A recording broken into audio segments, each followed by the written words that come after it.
Nah, sekarang kita akan belajar tentang bagaimana atau apa yang lagi akan kita lakukan di pengelolaan kinerja PMM. Nah, di layar ini sudah terlihat bahwa tentang bagaimana tampilan PMM di akun kita masing-masing, Bapak Ibu guru hebat sekalian. Nah, sekarang kita akan masuk ke pengelolaan kinerja.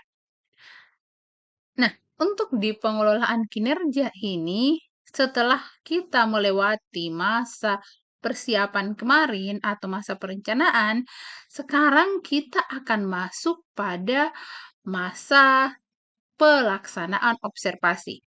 Nah, untuk masa pelaksanaan observasi ini, ada beberapa hal yang akan kita lakukan atau yang harus kita persiapkan, yaitu bagaimana langkah pra-observasi.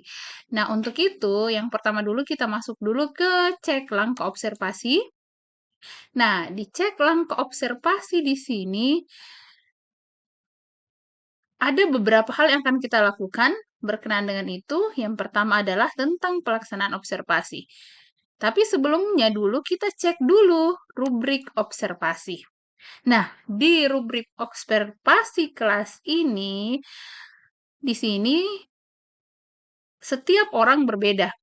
Kenapa setiap orang berbeda? Karena setiap orang memilih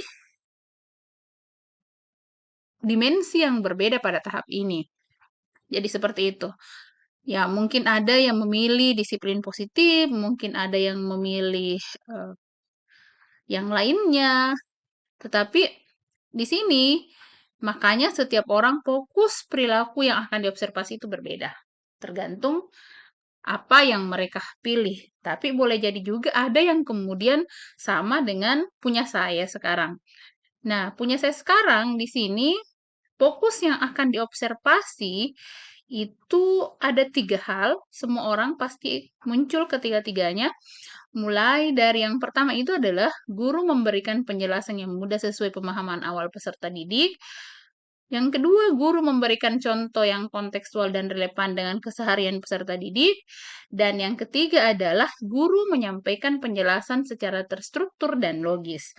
Nah, dari ketiga fokus perilaku yang akan diobservasi ini, sebentar pada saat kita memilih ini, boleh kita memilih.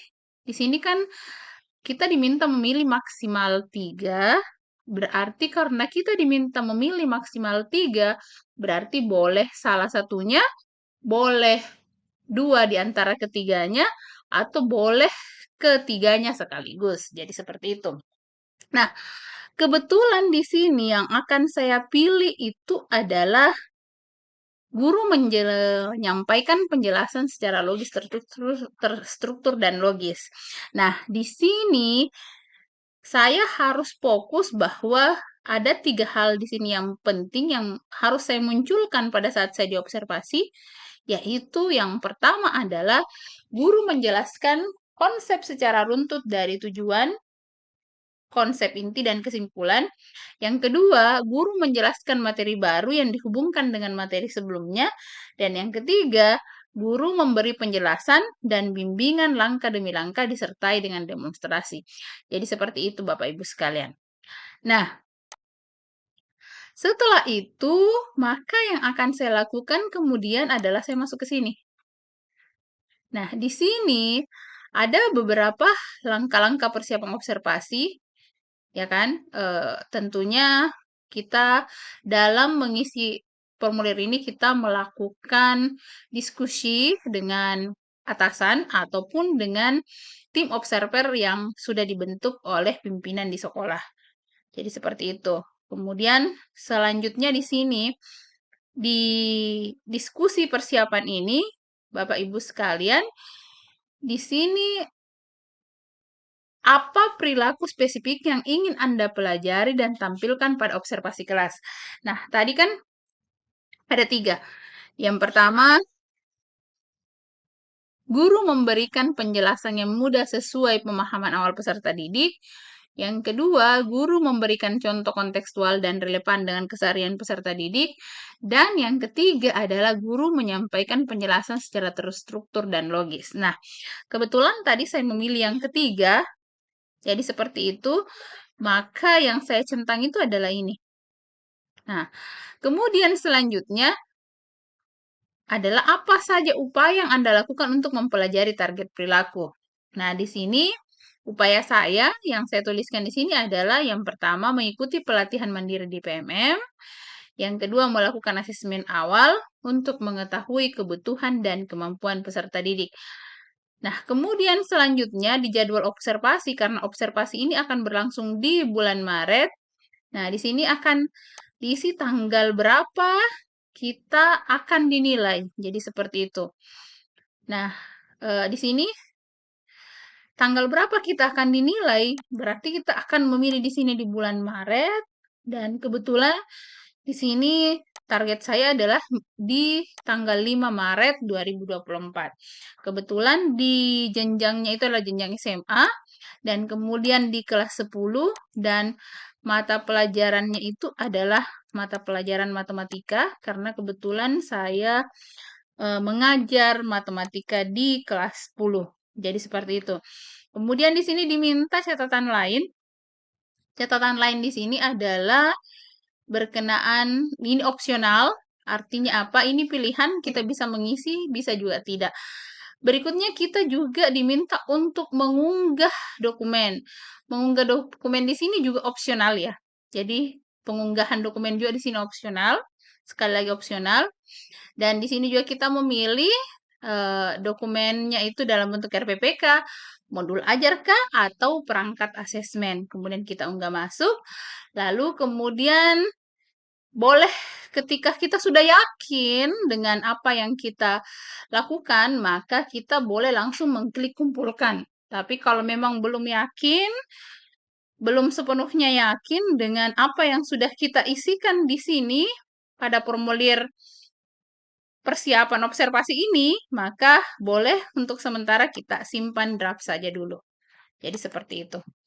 Nah, kemudian selanjutnya Bapak Ibu sekalian, ketika kita sudah mengisi tadi dokumen persiapan observasi atau formulir diskusi untuk pelaksanaan observasi, maka selanjutnya berdasarkan jadwal yang kita sudah discuss tadi, itu kemudian kita akan menunggu atasan untuk melakukan observasi, dan observasi ini akan dilaksanakan sesuai dengan jadwal kita minta untuk dinilai. Jadi seperti itu Bapak Ibu sekalian.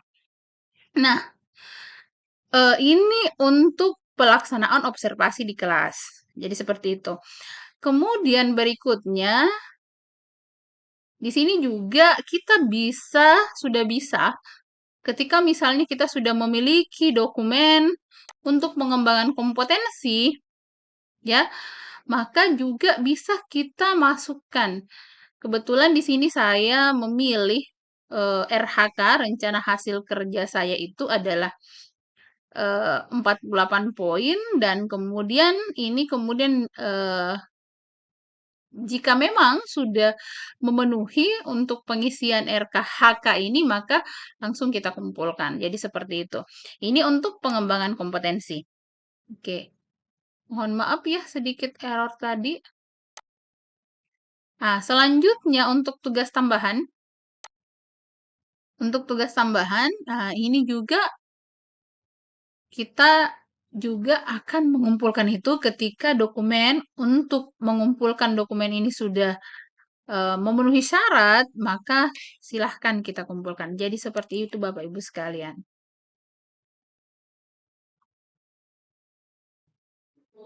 Nah, baik Bapak Ibu sekalian, selanjutnya tentang dokumen lainnya.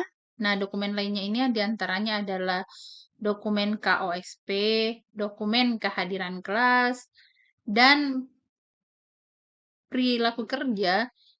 Untuk KOSP ini sendiri, ini dikumpulkan oleh atasan, kemudian dokumen kehadiran kelas juga dikumpulkan oleh atasan. Selanjutnya perilaku kerja ini kalau kita cek, jadi seperti itu. Ini juga akan dinilai berdasarkan perilaku kerja yang sudah kita laksanakan, apakah dia terlaksana sesuai rencana atau tidak terlaksana atau terlaksana sebagian. Jadi seperti itu. Nah, kemudian untuk alur pengolahan kinerja kita ini, jadi di sini sangat jelas tentang alur waktunya, Bapak Ibu sekalian. Jadi bulan depan ini, Maret, kita sudah masuk ke periode observasi kelas dan diskusi tindak lanjut. Namun demikian perlu kita ketahui bahwa saat ini sedang perencanaan guru dan persetujuan atasan itu masih diperpanjang dan itu insya Allah akan berakhir pada tanggal 31 Maret. Sekalipun demikian, tetap bagi Bapak Ibu yang sudah melewati tahap perencanaan dan persetujuan atasan ini, maka selanjutnya kita sudah masuk ke sini, ke tahap persiapan observasi kelas. Jadi seperti itu.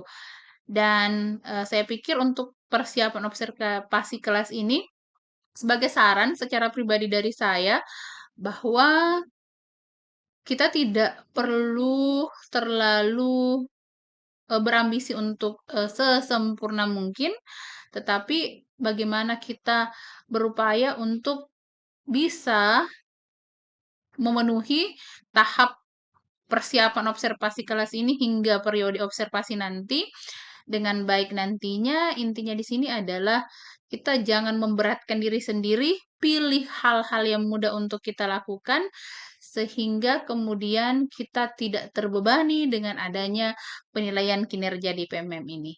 Nah, baik Bapak Ibu sekalian, mungkin itu dari saya secara pribadi. Mohon maaf atas segala kekurangan.